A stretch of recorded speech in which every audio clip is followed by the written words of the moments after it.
Programme ఇలా మనం తీసుకోవడం జరిగింది. ఈ సన్మానం మనకు ఎందుకు అంటే కార్యకర్తలకు ప్రోత్సాహం ఇస్తుంది.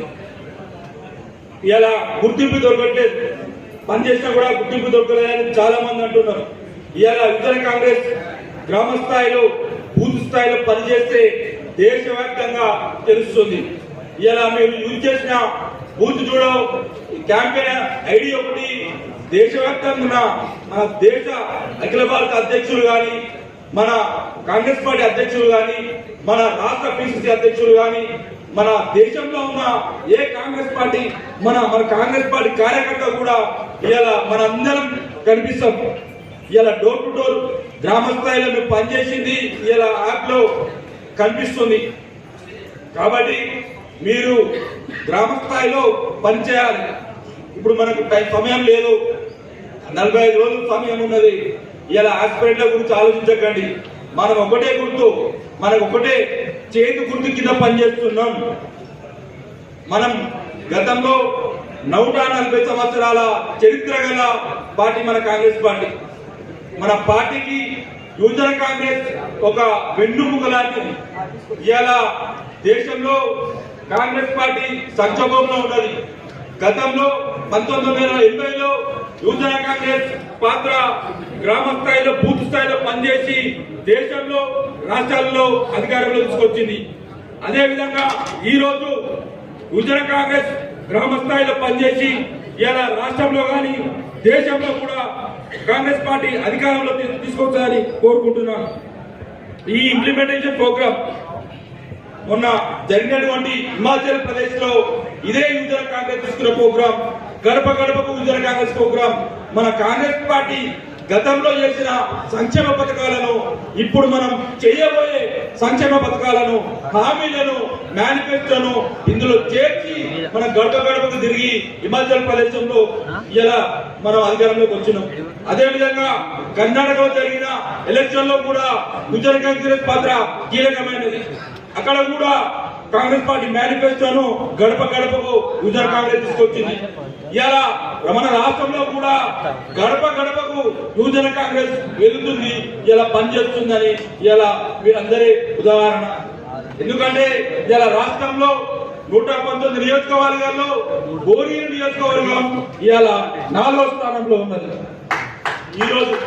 అంటే ఇలా ఒక్కరి గొప్పతనం కాదు, ఇలా నియోజకవర్గంలో ఉన్నటువంటి ప్రతి ఒక్క యువజన కాంగ్రెస్ కార్యకర్త పనిచేయడం వల్లనే ఇలా భువనగిరి నియోజకవర్గం రాష్ట్రంలో 4వ స్థానంలో ఉన్నది.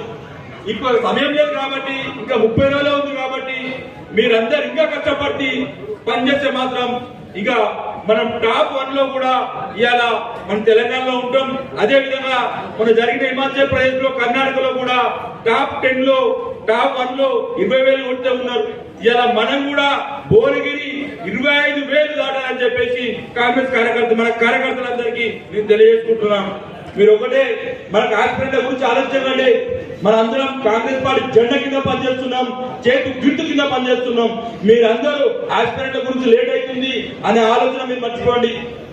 మనకు రాష్ట్రంలో రైతాంగం గురించి రాహుల్ గాంధీ గారు ప్రవేశపెట్టినటువంటి పథకాలు, రైతుల గురించి కానీ, మన ప్రియాంక గాంధీ గారు యువతకు భరోసా ఇచ్చినటువంటి పథకాల గురించి కానీ, ఖర్గే గారు చెప్పినటువంటి పథకాల గురించి కానీ, మీ సోనియా గాంధీ గారు ప్రవేశపెట్టినటువంటి మహిళా పథకాల గురించి కానీ, ఇవన్నిటినీ 6 గ్యారంటీ పథకాలను మీరు గడప గడప తీసుకెళ్తే మనం రాష్ట్రంలో అధికారంలోకి వచ్చాం.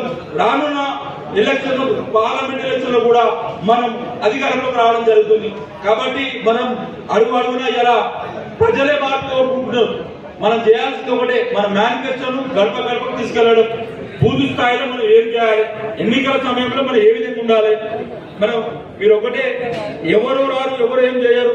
మీరు గ్రాస్ లెవెల్ గా మీరు బూత్ స్థాయిలో కాంగ్రెస్ పార్టీ చేయాల్సిన బూత్ ఏజెంట్ కాంచలి, బూత్ ఓటర్ మ్యాపింగ్ కాంచలి, బూత్ సంబంధించి ప్రతి ఒక్క ఓటర్ మ్యాపింగ్ మన ఇప్పుడు బీఆర్ఎస్ ప్రభుత్వం ఒకటి చేసింది. 80 ఏళ్ళు దాటిన తర్వాత ఓటు హక్కు వాళ్ళకి పోస్టల్ బ్యాలెట్ కింద చేసింది. 10,000 మంది ఓట్లని తీసిపడే, 10 లక్షల ఓట్లను తీసిపడేసింది ఈ గవర్నమెంట్. మీరు ఒకటే గుర్తించుకోండి, ఆ పోస్టల్ బ్యాలెట్ ముసలోళ్ళపై చెప్పేసి అధికార పక్ష నాయకులు గ్రామ గ్రామాన ఓట్లు వేసుకునే విధంగా వాళ్ళు చేస్తున్నారు. మీరు గుర్తించి మీరు ప్రతి ఒక్క బూత్ లో మీరు ఏ వార్డు తీసుకుంటారో ఆ వార్డులో పనిచేసేటప్పుడు ఓటర్ లిస్ట్ తీసుకొని ఓటర్ మ్యాపింగ్ చేసుకొని అదే విధంగా 80 ఏళ్ళ వాళ్ళు దాటిన వాళ్ళు ఎవరెవరు ఉన్నారో వాళ్ళని గుర్తించి అదే విధంగా మీరు బూత్ స్థాయి ఏజెంట్ గా ఎవరైతే ఇంపార్టెంట్ వ్యక్తులు, ఎందుకంటే మీరు ఇలా డోర్ టు డోర్ తిరుగుతున్నారు, డోర్ టు డోర్ తిరిగిన వ్యక్తులే మీరు బూత్ స్థాయిలో కూర్చోవాలి. ఎందుకంటే బూత్ లో ఉన్నోళ్ళు ఎవరా లేదా అని మీకే తెలుస్తుంది, వేరే వాళ్ళకి తెలియదు. ఇలా బూత్ స్థాయిలో మీరు పనిచేసి మీరు గుర్తించి ఓటర్ మ్యాపింగ్ చేసుకొని ఇవన్నీ చేస్తే ఇలా మనం రాష్ట్రంలో అధికారంలో వస్తాం. ఇలా ఉజ్వల కాంగ్రెస్ భుజస్కంధాల మీద ఇలా కాంగ్రెస్ పార్టీ రాష్ట్రంలో అధికారంలోకి వస్తుంది, దేశంలో అధికారం వస్తుంది. ఇట్టి అవకాశం ఇచ్చినటువంటి పెద్దలందరికీ కార్యకర్తలందరికీ నేను నమస్కరించి ధన్యవాదాలు.